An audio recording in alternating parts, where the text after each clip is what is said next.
Good afternoon, everyone. It is my great pleasure to introduce today's speaker in the Science of Teaching Seminars series, Dr. Diane O'Dowd. Diane has deep connection to UCSD. She, after completing her bachelor's degree in biology at Stanford, she came here at UCSD, and I just found out yesterday that she was Nick Spitzer's one of the first graduate students in Nick Spitzer's lab.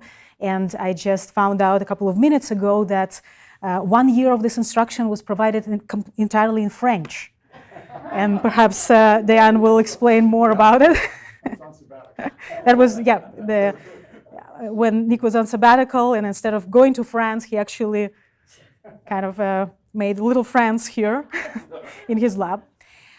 So after going back to Stanford to complete her postdoctoral training, Diane set up her lab at UC Irvine, where she studied the role of genes and environmental factors in the development and formation of neuronal circuits. In recent years, Diane also has been studying the molecular underpinning of neurological diseases, such as epilepsy, and she's been doing this utilizing fruit flies, mice, as well as induced pluripotent stem cells. Diane has served as a chair of her Department of Developmental and Cell Biology and is now the Vice Provost of Academic Personnel at UCI. In parallel with this very productive scientific career, Diane has also been a tremendous force in developing instructional innovations in large undergraduate classrooms. At UCI, Diane has been teaching for years our equivalent of Build One, so a large lower division introductory biology class with 400 students, or even more, actually 2 sections that she's teaching back to back, 400 students each, with different levels of academic preparation. With HHMI support, Diane assembled an excellent team that developed and tested very rigorously a variety of approaches to engage students, about which Diane will tell us today. What is truly remarkable about Diane's teaching and educational research is the outstanding scientific rigor that she brings to all she does. When I was just hired here in this position, I was teaching Build One, and so I went to see Diane teaching, and I was so inspired. And I also looked over her exams, and those exams were extremely hard, but in the best sense of the word, because they really challenged students to think critically.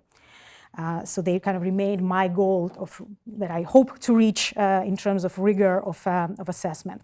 Diane's educational research has been of the highest quality, and her papers have been published in the top journals in the field of education. Diane's outstanding research and teaching have been recognized by numerous awards, and I will name only a very few of them. She received HHMI Professor Award, and she is a AAAS Fellow.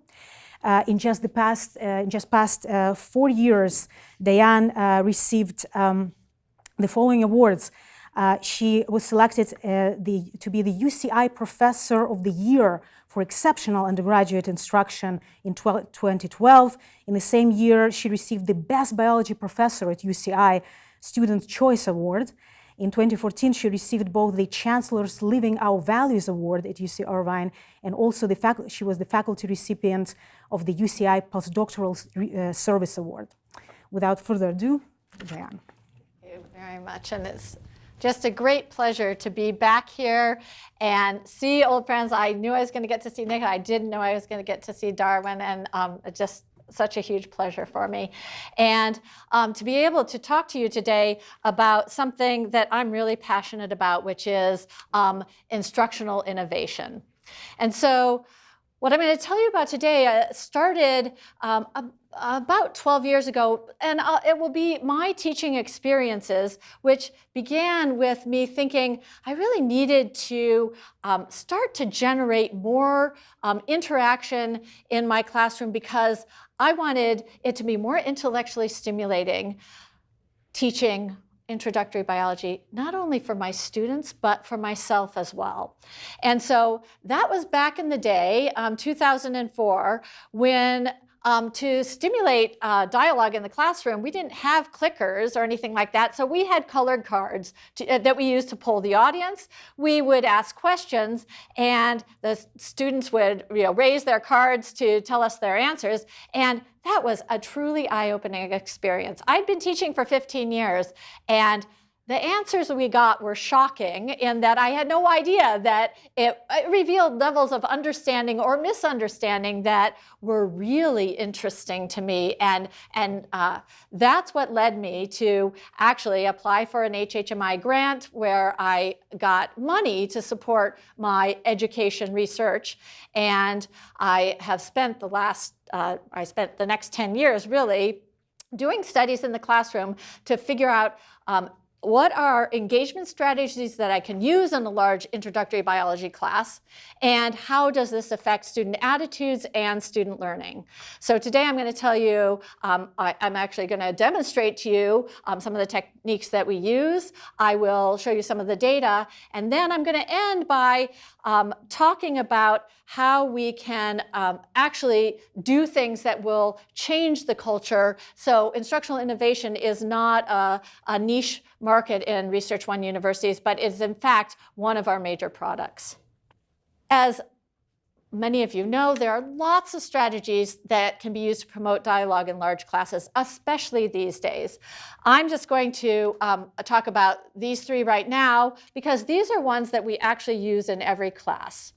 We have multiple choice clicker questions, and this is used for a variety of purposes, but basically we have the students talk to each other, and that allows them to engage with each other and learn from each other. And then we do class discussion of the answer histograms to allow engagement between the students and the faculty. We also always do free response problems, and these are ones that are, in every class we have at least one of these. They're more open-ended questions. They don't have just A, B, C, D answers. And the students work together in small groups. They write them on a 3x5 index card and turn them in, and then we discuss those. And so we call these class cards.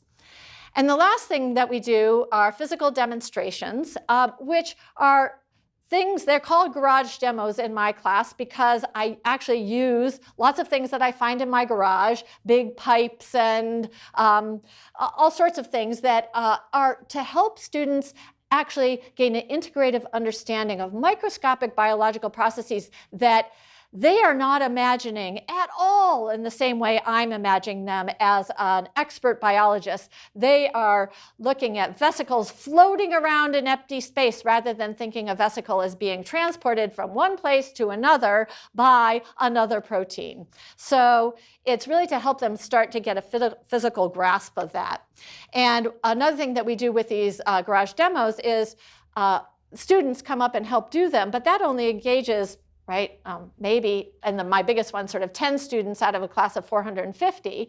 But in fact, we call them shout-out demos because we oftentimes are illustrating a process, and the process won't move forward unless, when I pose the questions, the audience has to shout out the right answer about what the next thing to do is. So, we're doing an electron transport chain. Here are our electrons. What is the first thing that has to happen? And they have to actually direct the actors. And so it's a way of engaging more than just the students that are up in front of everybody.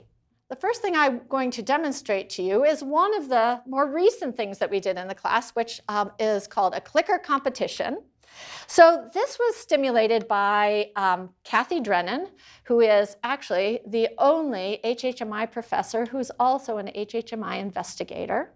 And she's at MIT, and she has a fabulous chemistry basic science program, and she does these amazing things in the classroom. And she teaches introductory chemistry.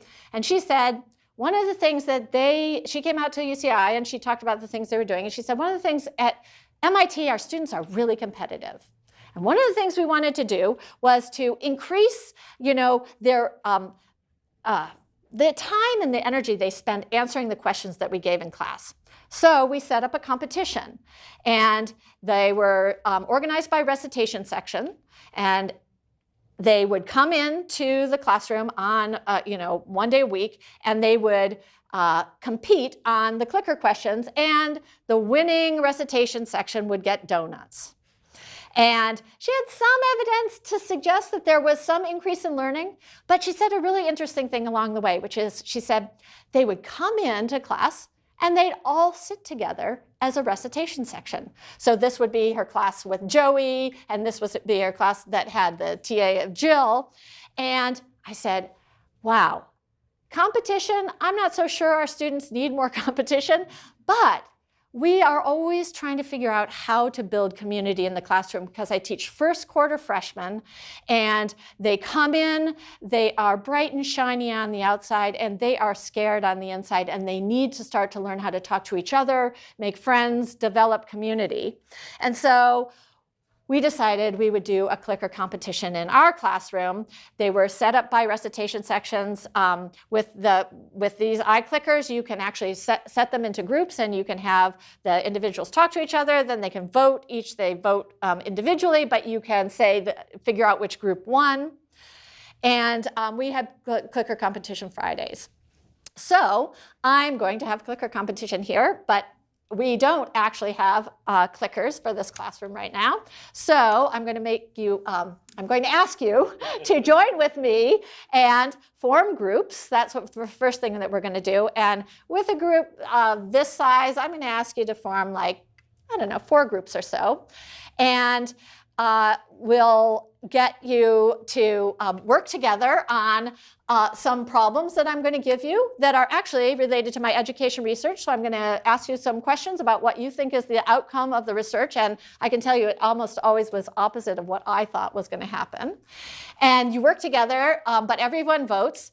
And then we'll see if we do any scoring. I usually forget to do this, so I won't make any promises about that. And so the way we do this is very low tech. I'm going to hand out pieces of paper. And so I want you to form groups and literally, so you can actually talk to people, and hopefully people that you don't actually know already is a good thing. And while you guys form groups and introduce yourselves to each other, can you help me pass out these? And everybody take a piece of paper, and if you don't have something to write with, I did bring one. So everybody gets a piece of paper, and I just want you to fold it in half and then write A on one side, B on the other, C and D, right? So you have A, B, C, and D. You can vote. Okay, does everybody have their piece of paper? Okay, good. And so we have, it looks like we have about 4 groups. 1, 2, 3, 4. Okay, so let's get on. Are you guys ready for this? Okay, here we go. Clicker question number 1. Which activity is rated as most helpful in understanding intro bio concepts? A, clicker questions, B, class cards, or C, garage demos? So talk to your group, and the group where the biggest percentage gets it correct is going to get a point. Is this what the data showed, or students' perceptions? This is, the data will be the students' perceptions. Okay, what they think. That is what they think, okay? I want you to hold up your votes all at the same time, so vote now. I actually have to put on my glasses. Okay, C's, mostly C's over here, C's over there, C's. Oh, we have a B over there. Okay, so actually, I'm not going to be able, everybody's going to get 1 point because almost everybody put C. So garage demos, and that actually is the right answer.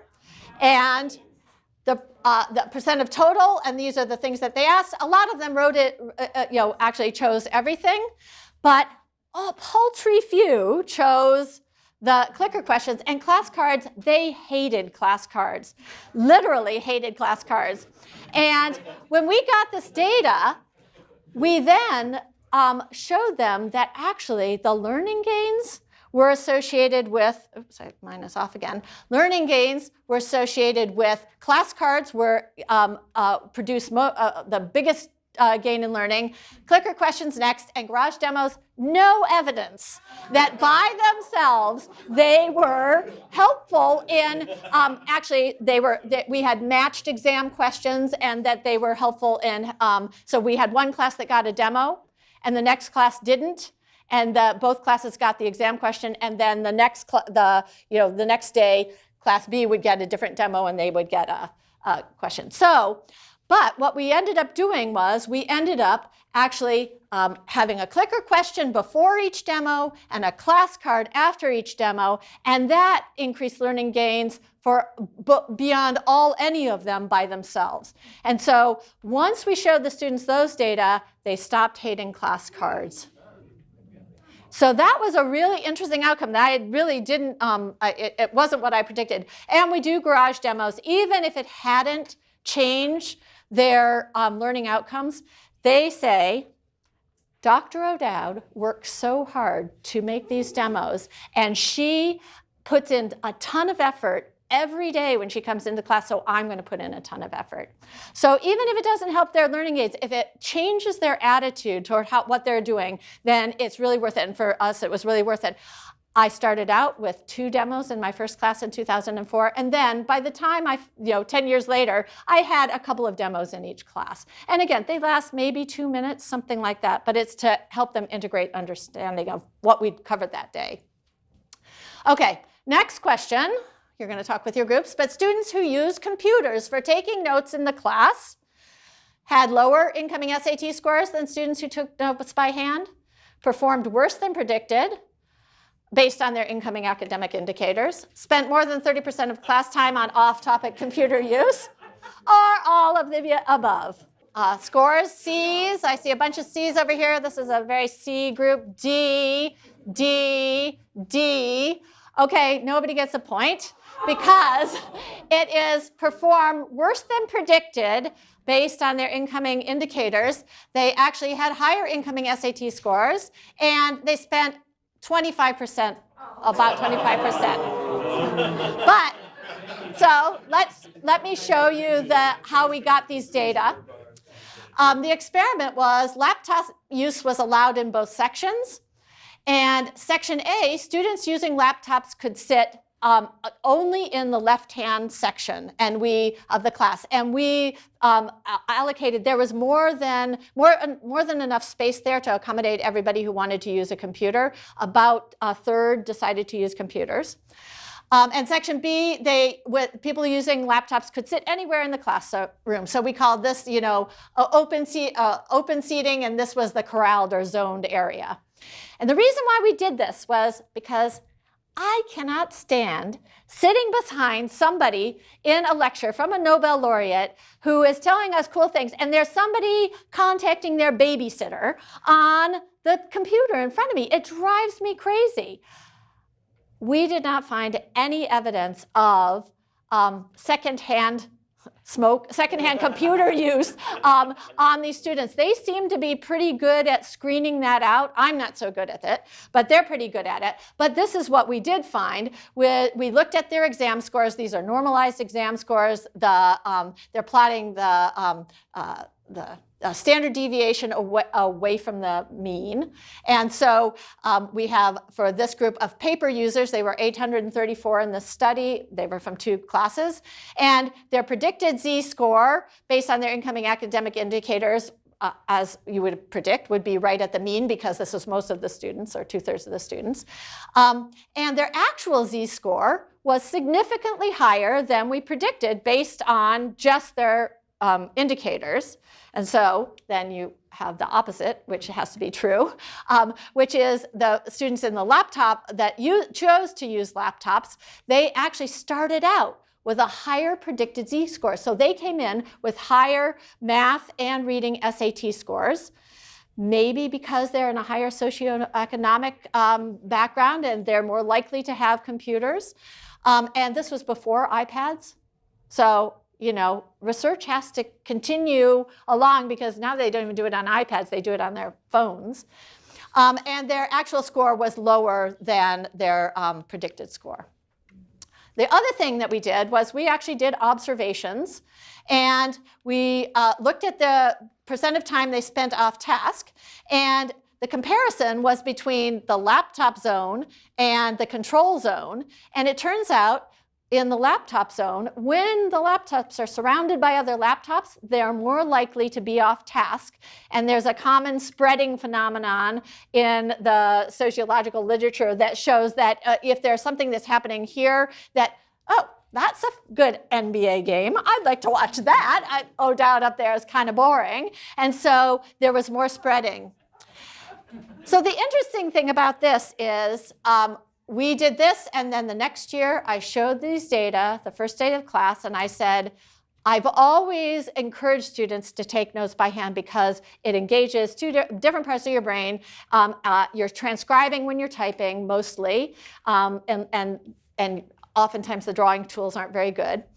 But you can use it, but I encourage you not to.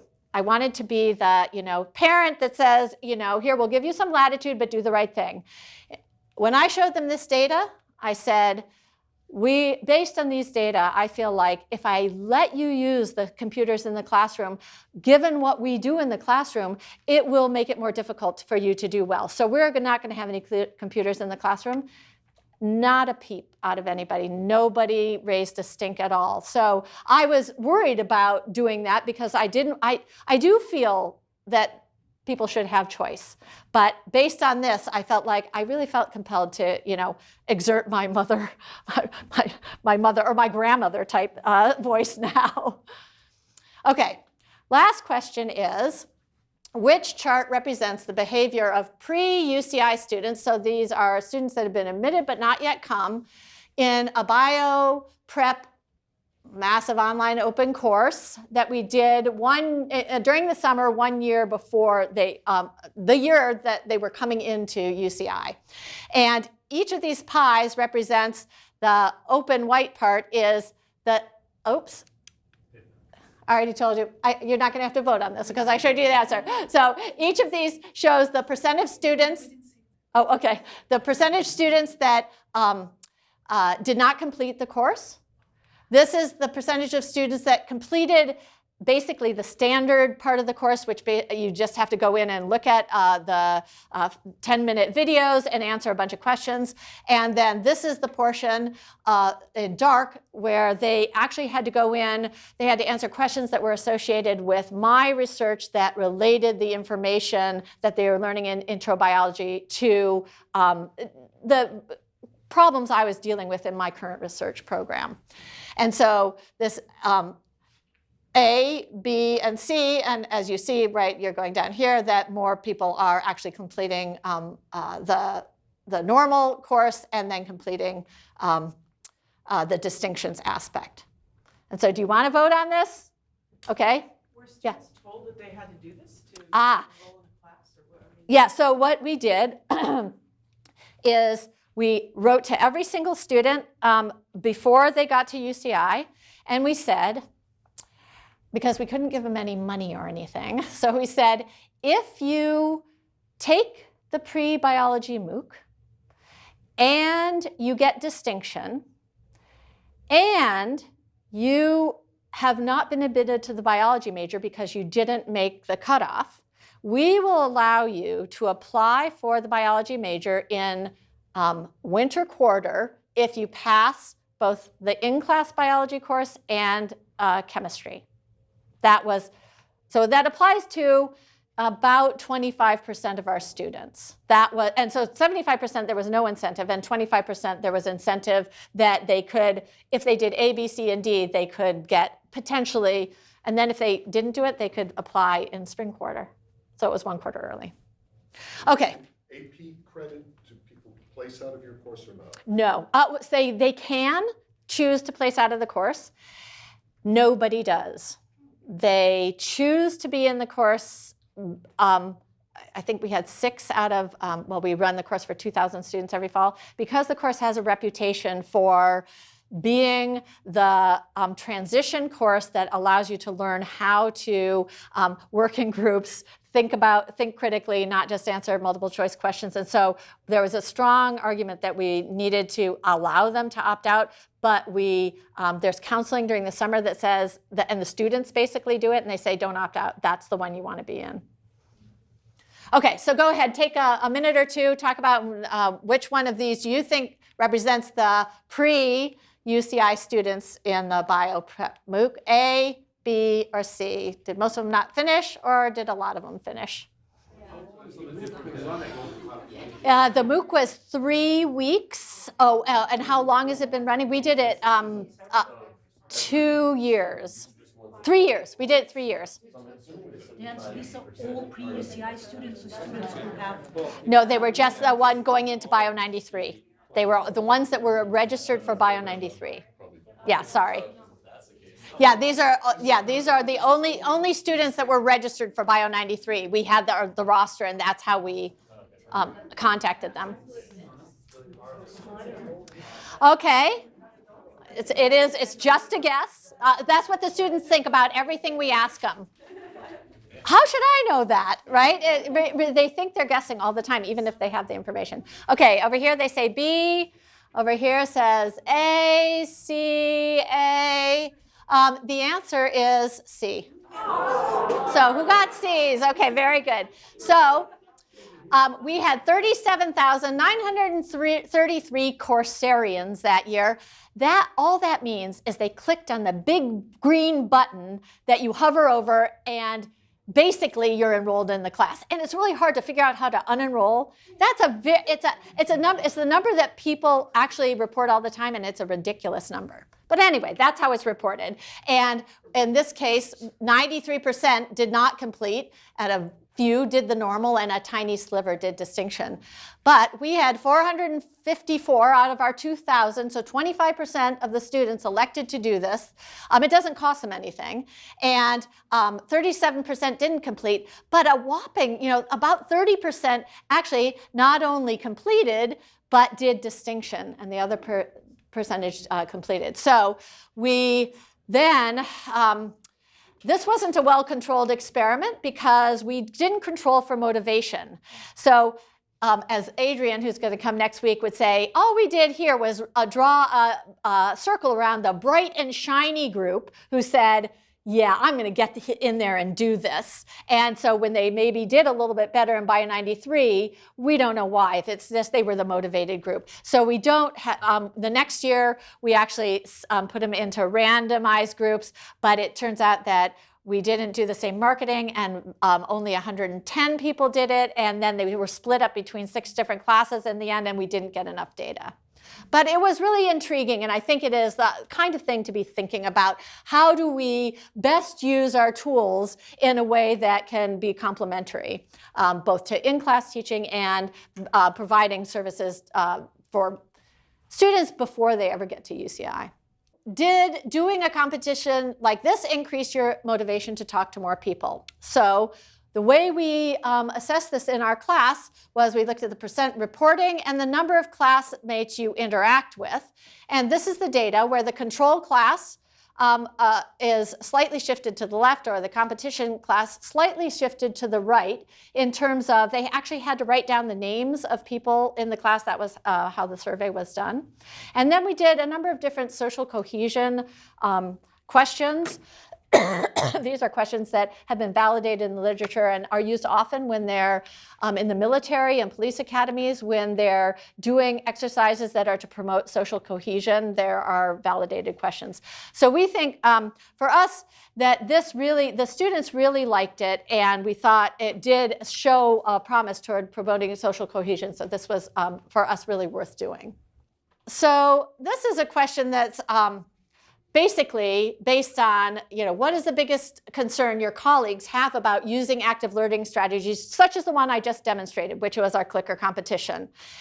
And I have these things listed up here because these are all things that I was worried about before I started doing this, and I still worry about them. It's not that I think that we solved all our problems. So time required to develop new material, content will have to be sacrificed. When I first started doing these talks about 10 years ago, this was what most people put up, student resistance. That is hardly ever chosen anymore. It's the top 2. Time required to develop new materials, and content will have to be sacrificed. So I'm just going to show you one thing that we did that I think is a strategy that can be used at R1 universities, which was, we called it our Learn Before Lecture strategy, which is now really called a flipped classroom or a partially flipped classroom. But this was before we knew that that existed. And we did pre-class exposure to new material. Our experiment actually involved developing worksheets and videos that presented the same material. And we did that because Adrian's really good at doing new videos. And once I've done a video, I'm done. And the next year, worksheets, I can add to a worksheet and change it. That's much easier for me. So we did a controlled design where some students got the worksheets and some videos, and we flip-flopped them. And it didn't make any difference. Both of them would help guide their learning of new material. They had accountability, a pre-class online quiz they had to do before they came to class.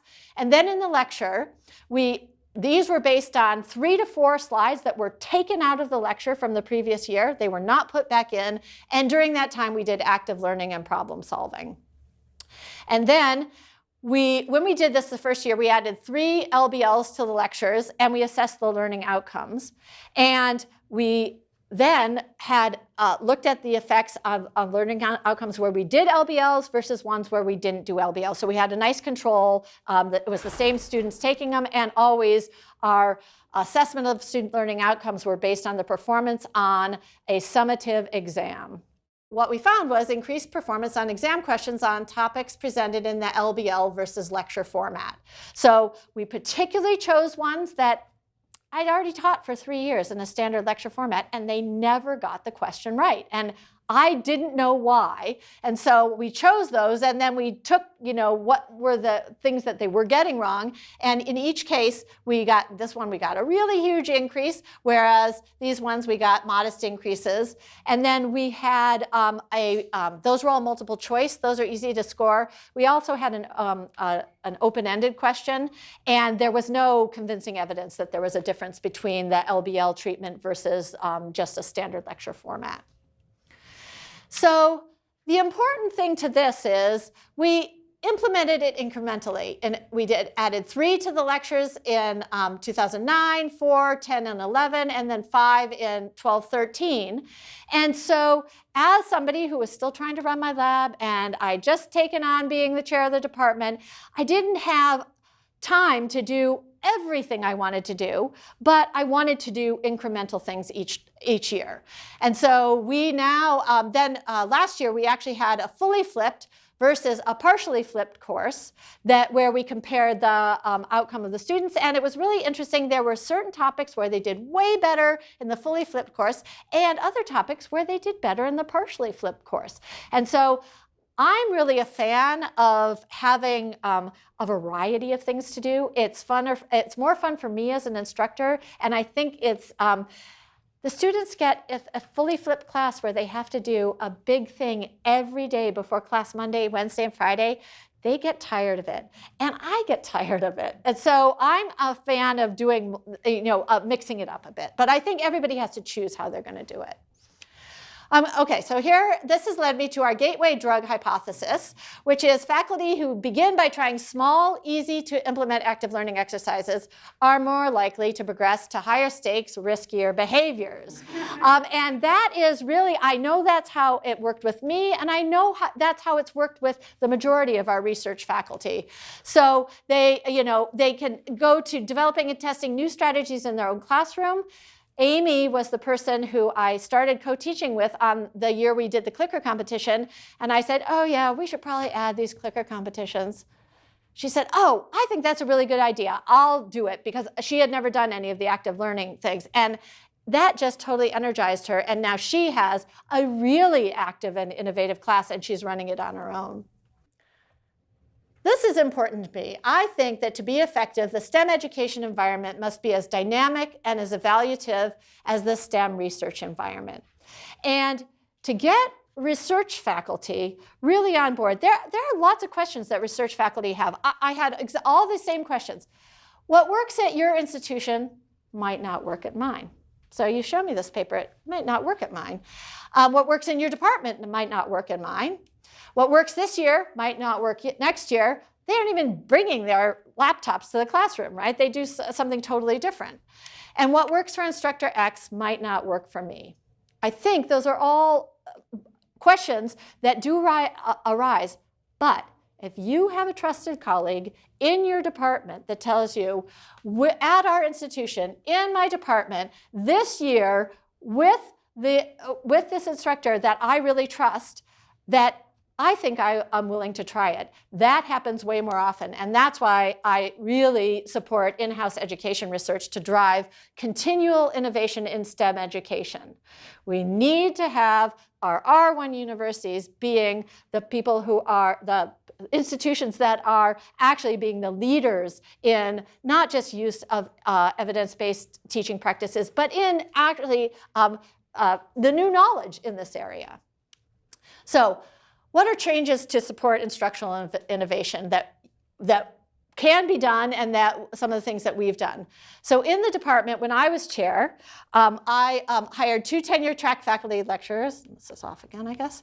And some of you know Justin, who who's absolutely fabulous. He came to our department 3 years ago, and Deborah Mauzy-Melitz. And you have a number of fabulous people here in the audience who are in this group where they have 70% teaching and instructional support responsibilities and 30% scholarship of teaching and learning. Another thing that I instituted as chair, is I said anybody who's going to teach a new course, they must have at least one education research reference in their course action form. You have to submit, I don't know if you have to do that here at UCI, to set up a new course, you have to do a course action form, and it gets vetted by Committee on Educational Policy, CEP. And so anybody who did a new course had to put an education research paper in there. And you wouldn't believe how it changed that people that had to do this, because they said, oh, really? There are papers? And so our education faculty helped them figure out what the papers were. But then Susan said, I wanted to teach them how to read primary literature, but this paper on figure facts shows me exactly how I can start trying it. So that was really important. And then promotion files for junior faculty in my department needed to have longitudinal peer evaluations.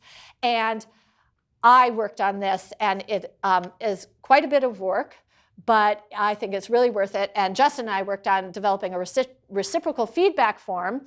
And Justin, who is the world's most fabulous teacher, I have to say, was evaluated a whole lot of times by many instructors who were not really evaluating him. We were sending them to watch his class to see what you could do in a classroom. And they would come back with, I'd say, Justin's new, we need these peer evaluations, can you do it? And everybody loves Justin's, oh, of course I'll go. And I think I'll tell them, yeah, you really need to put more rigor into your class. And they come out of there thinking, wow. So it has, and then it's reciprocal feedback. So at the end of the evaluation, as the evaluator, you need to say, what did I see in that classroom that you did that's going to influence me in my classroom? Because I have never been to a classroom, even completely traditional lecture classroom, where I didn't learn something that I thought I could apply in my lecture. And so that is really empowering in terms of how to do this. But this is something that takes time and takes coordination.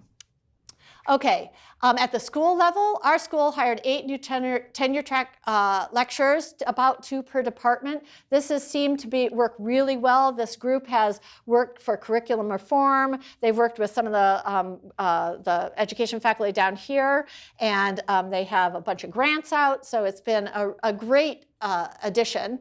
And at the university level, I worked with a lecturer in physical education, the vice chair of the School of Education, and myself put in a higher education research proposal, and that was funded by the provost. And at the same time, the new provost established a vice provost for teaching and learning. And so that has been, that's a center that really is focusing on higher education research, and our education school has now hired 3 new faculty who do higher education research, not just their focus has been up until now K through 12. So that's been a huge boon for us. And finally, I think really, how do we actually get systemic and cultural change, and where the innovative education in our R1 universities is the norm, not the niche, is we need to have changes in the merit and promotion process. And that's one of the reasons I decided I wanted to become the Vice Provost of Academic Personnel, because I was very disappointed by some of the actions that would go through where there was not very much attention paid to the really fabulous teaching that a wide variety of our faculty are doing, and they're not getting credit for it.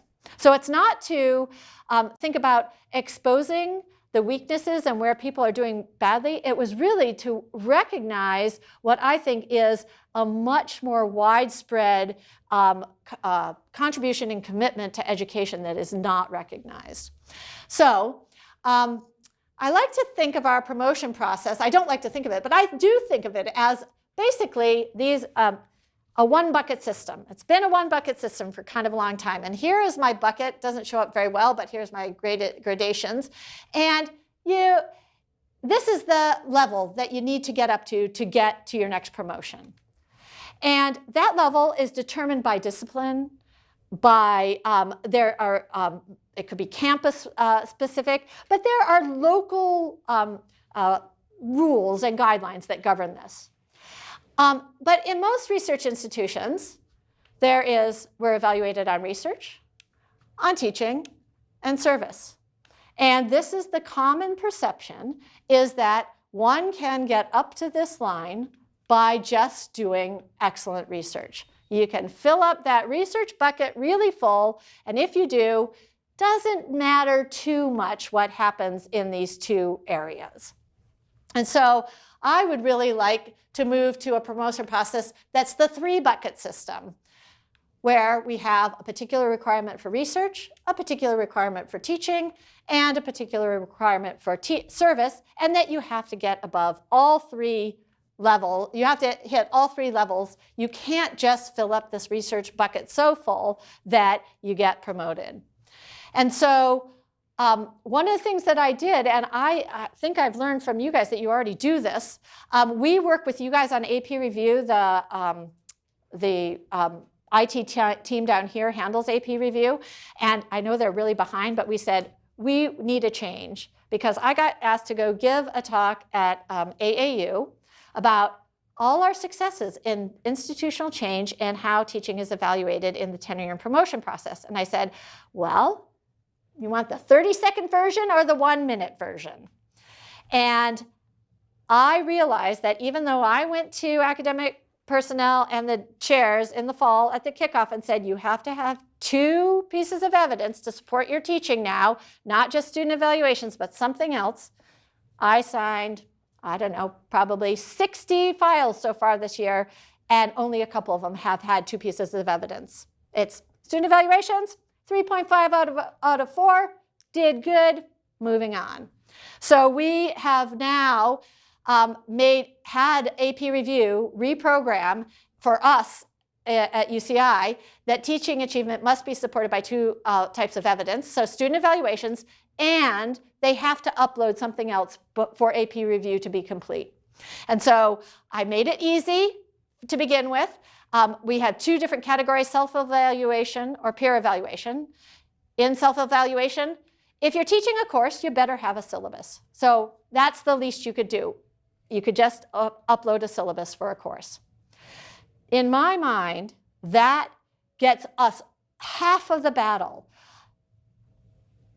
10 years ago, 15 years ago, I didn't know that a syllabus was anything other than a list of my lecture topics. I didn't know that it had learning goals, or could have learning goals, could have strategies for the students, a whole bunch of things that a really good syllabus has. And so just by everybody having to upload their syllabus, there will be a lot of transfer of information when these files are reviewed to say, wow, that's a syllabus that looks different than mine. And those are the kinds of things that I think are, again, it will help the people that have really good syllabi, and the people that maybe didn't know that you could put something else on there will help them think in a different way. So if you're interested in this, you could ask your vice provost if they could make this part of their review process. But I think I heard that your cap sends back files if they don't have 2 pieces of evidence for teaching. Is that true? No. No. Okay. Okay. So anyway, this is one way to do it, that it will just automatically, it will just reject it. It won't, you'll have to upload it. Okay, so I'm wanting to end now. I want to really thank my Bio 93 team, which is Intro Bio. I guess you're going to have Adrienne Williams down here next week. And she really was the person who has an amazing set of ideas and is willing to try anything. And she helped me on all the, putting in place all the things that we are doing. And Nancy Aguilar-Roca is now an LSOE at UCI. Adrienne runs a big part of the Teaching and Learning Center. And Maren Morovich is at University in Massachusetts now.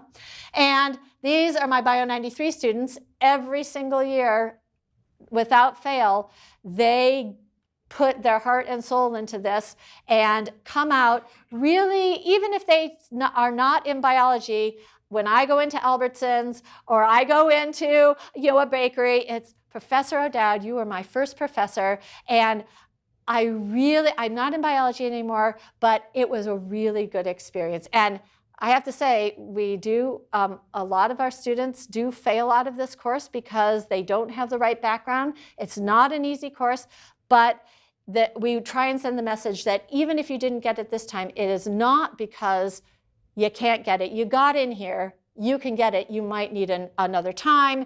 This might not be the right thing for you. You're in biology because your mom said you should be in biology, but in fact, you really want to be an artist. And so it's really about that transition from high school to college to think about critical thinking, changing from a conveyance of content to process, and really focusing our intro bio on having them learn how to read graphs, how to think critically, how to transfer learning from one type of problem to another, and being upfront and organized about it in the sense that we talk about the education literature findings that will empower them to think that this is a reasonable thing to do. So that's all I have, and I'm willing to take questions.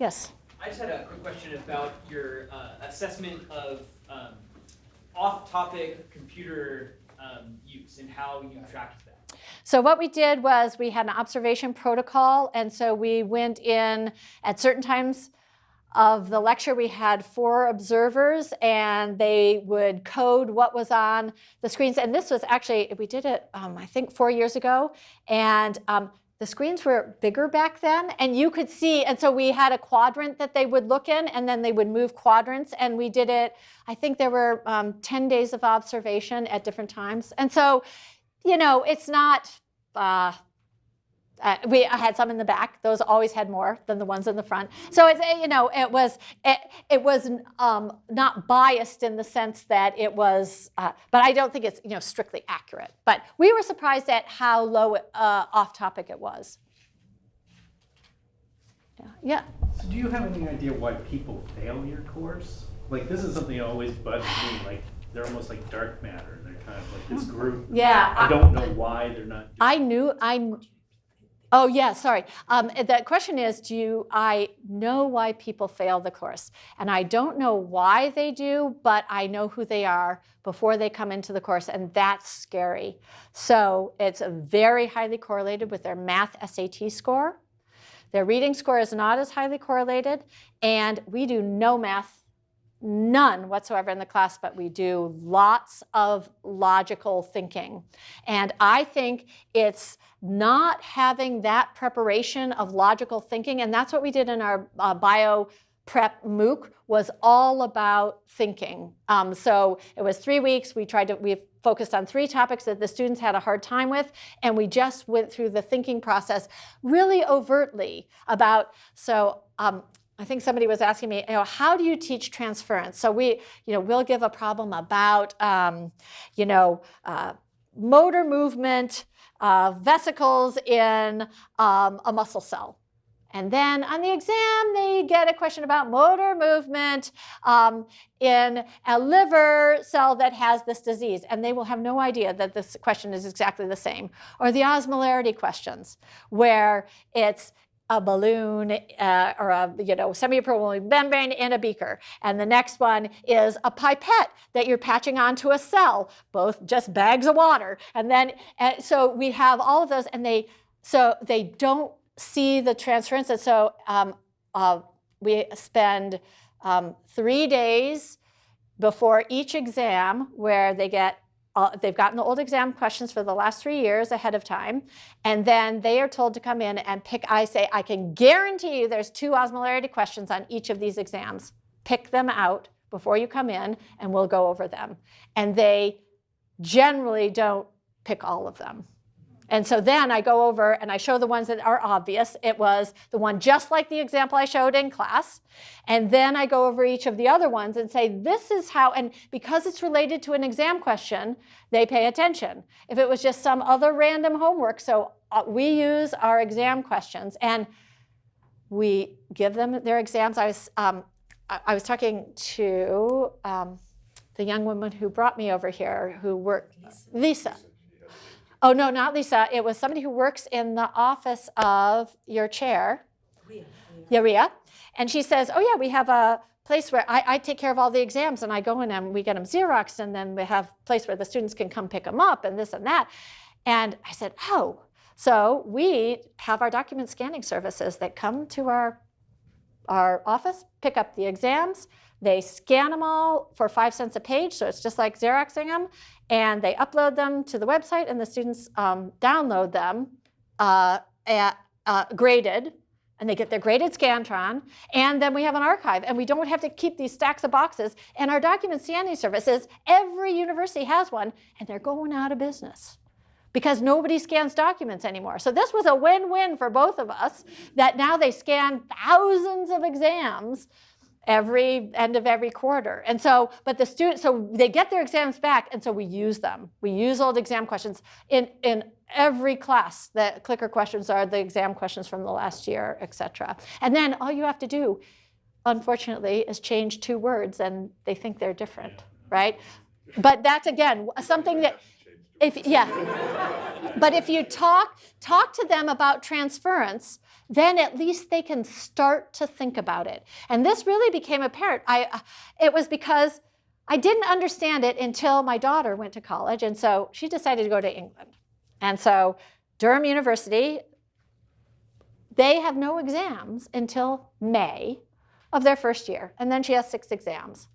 She writes to me, I think, after her first 3, and she says, Mom, I did okay on those first 3 exams because they gave me the last 3 years of exams for each class, and each exam had 9 questions, and she was anthropology. And so I wrote out an answer for each of those. So I had 27 questions I prepped for each class.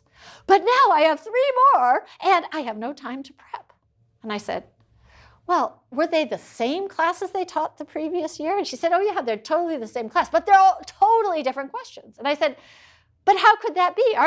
Don't they want you to learn the same types of things? And she says, oh, yeah, but they have so many things that are all different. And I said, okay, just send me 3 of those exams. And literally, they're exactly the same questions. And I know nothing about, finance transfer in Mesopotamia in the 1600s, but I could recognize the questions not because I'm an expert in the field, but because I'm an expert in thinking about how to organize information. So she only had to prep 9 questions. I'm not sure that really helped her. But the second year, she came and she was able to identify probably half of them where they were matched. And then she said, can you help me identify the other ones? And then the third year, which are the only ones that really count for their grade, she knew how to do it. But it was only, I think, because I was overt and really talking about it. And so then I tell my students that story, that it was this interaction that I had with her. So it's not like, well, somehow you're deficient. My daughter went through this, and so it's not a judgment. It's this idea that these are things I didn't know you didn't know. And I didn't even know I knew them. I had no idea I could order exam questions from anthropology. Yeah. So to follow up on that. Do you spend some time in your classroom then teaching students these transference skills? Yeah. Yeah. So like I said, is I give them old questions and then they have to pick them out. And then in the class, I take them and I show them, we go through the problem and then I take the next problem and I say, see, this is where this, you know, a neuron and a pipette are two solutions, right? And they're going up against each other, and the neuron is the semi-permeable membrane. That's just the same as a semi-permeable membrane in a beaker. And so those are the kinds of things that we talk through. Yeah. Why are cards more effective than clickers? I'm surprised you would choose to use cards now that clickers are available, but it sounds like there's something qualitatively different about them. There's two things about cards. I told you that they now like them, and the first thing that changed was I used to have them in fixed groups, and they had to sit in a particular place in the classroom, and that was a nightmare for me organizing every year. So I just let them start going and sitting anywhere they wanted. And what happened is that was the first, and then I also told them that on this card, you don't have to write your group number or anything. You just write your name and the name of at least 2 other people. And I just want their first names. And I said, because this card is to help you meet other people in the classroom. I could sit down next to Ella 3 weeks from now and forgotten her name. And now I'm not going to really be so comfortable talking to her because I don't know her name. And then when they were not in fixed groups, they met more people in the class. So they wrote out, they liked meeting people in the class because of these non-fixed groups. And the other thing is that the problems they get on these class cards, they actually have to, they're much harder problems than an A, B, C, or D.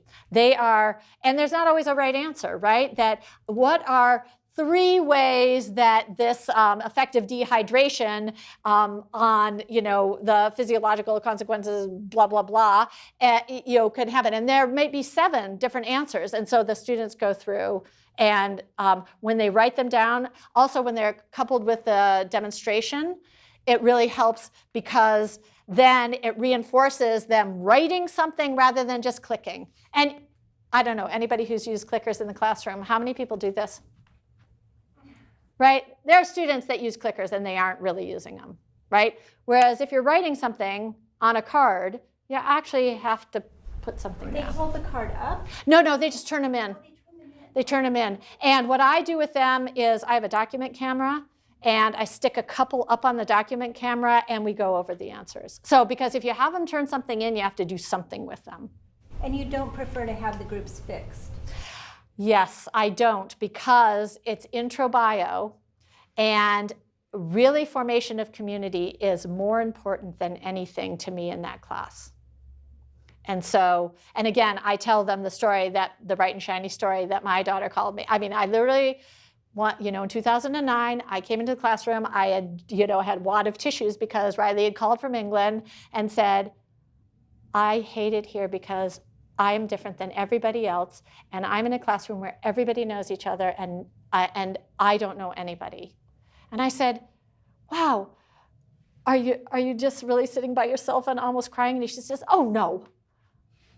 No. And I said, so she says, no, I put on a smile, and I do all of that stuff. And I said, don't you think the other people are doing that? And she said, no, I know they're not. I know they're all happy, and I'm the only one. So I tell that story the first day when they have to write on the cards. And I said, so I call it my bright and shiny story, that around you, everybody looks bright and shiny, and you may be frightened and scared. Not all of you, but some of you. And so this is a way for you to form interactions. And so I might think differently in an upper division class or in a class where I had smaller groups. So I think it really depends on what your purpose is. And my purpose with groups changed over time.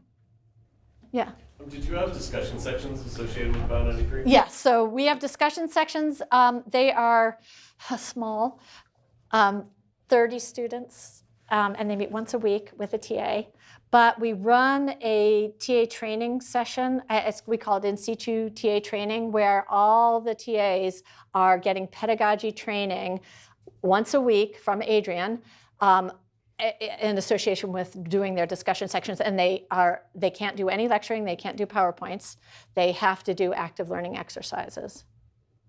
And so that's where I actually, any new strategy I got because I went and I did evaluations of all the discussion sections, and they are the most creative, forward-thinking group of people. And so I would, even though it was a ton of time, I'd go and spend 1 hour with each of 10 TAs, but it was all my material for the next year of doing things differently and changing things up and making my education, what I'm doing in teaching, as exciting as what I'm doing in the lab. Because I spent 15 years not doing that. And I really feel like it was something that the students were shortchanged, and I feel like I was shortchanged. And I only started doing it when I thought, wow, my kids are going to go off to college soon. Would they like my class? No, I think that they would. My son would be the person in the back of the class with his hoodie over his head and his feet up. And I'd be like, I don't want to do that. Now, if he wants to do that in a class where I'm providing opportunity for stimulation, I tell the students, there are going to be some of you who really don't want to do this, and you do better by reading the book. That is perfectly fine. And so I get lots of buy-in because lots of students at the end say, I don't really like those garage demos, but I know most people find them really helpful, so I think they're a good thing to include. So to get that idea across that not everything is for everybody, and you don't have to love everything that I do, but you have to be respectful of the other people and respectful of the process. Yeah. So in this introductory biology class, do you hold them accountable for reading that you don't cover in lecture? That is the learn before lecture stuff that we do. So that's where they are doing reading or solving problems. And what I do, I'm a worksheet person. I just stopped doing the videos. I don't like doing those because I'll sit in front and redo the video like 6 times. I have no idea why. But a worksheet, I would take 5 slides. And when I make a lecture, when I teach, I go in and I'd say, okay, I'm going to teach cellular respiration. Here's the section in the book. And I go through and decide what are the parts I want to include, why do I want to include them, and then I have a few points that I'm going to make. And so my worksheets help them learn how to read the book. I say, go to page 395. Look at figure 3.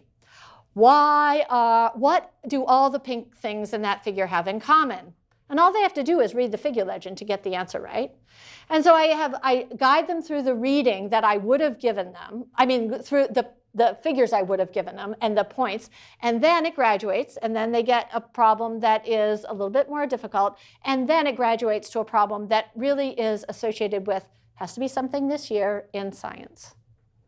I choose science because they can have easy access to it, and I just choose one of the simple things in the front of science where it's, they say, oh, we discovered this new microbe that does blah, blah, just anything that relates, and they love that. They say, and I always have one of those on the exam, and the answer that they get for the exam says, in 2016, there was a paper published that showed blah, blah, and therefore your understanding of this cellular respiration process shows that you should have chosen answer C because this is the basic biology underlying it. And they say, I can't believe what I'm learning in intro bio.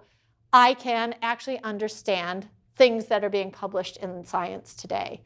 That takes an enormous amount of time and effort, and that's where people like Justin have been extremely helpful to me, is having education faculty who are really focused on those kinds of things, bringing them to my attention. I say, oh, I need something on water. What's something new on water? I have to give a lecture tomorrow, and I need to have something where the problem is related to something current. Because, to be honest, I wouldn't have time, and only once out of 4 times would I change it. So if you get 4 years, and they were still in junior high, it is, they will not accept it. But if you do it, if it's any time 3 years, you get 3 years or 4 grace. And then if it's 4 years, and they say, I was in junior high when this was found out, who cares, right? It's old news. Whereas if it was in high school, they're okay with it still. But it's just strategies to not kill yourself. This conversation will continue. We will have a roundtable discussion with Diane in York 3010 York Hall. You're very welcome to join us, and let's thank Diane again. Thank you.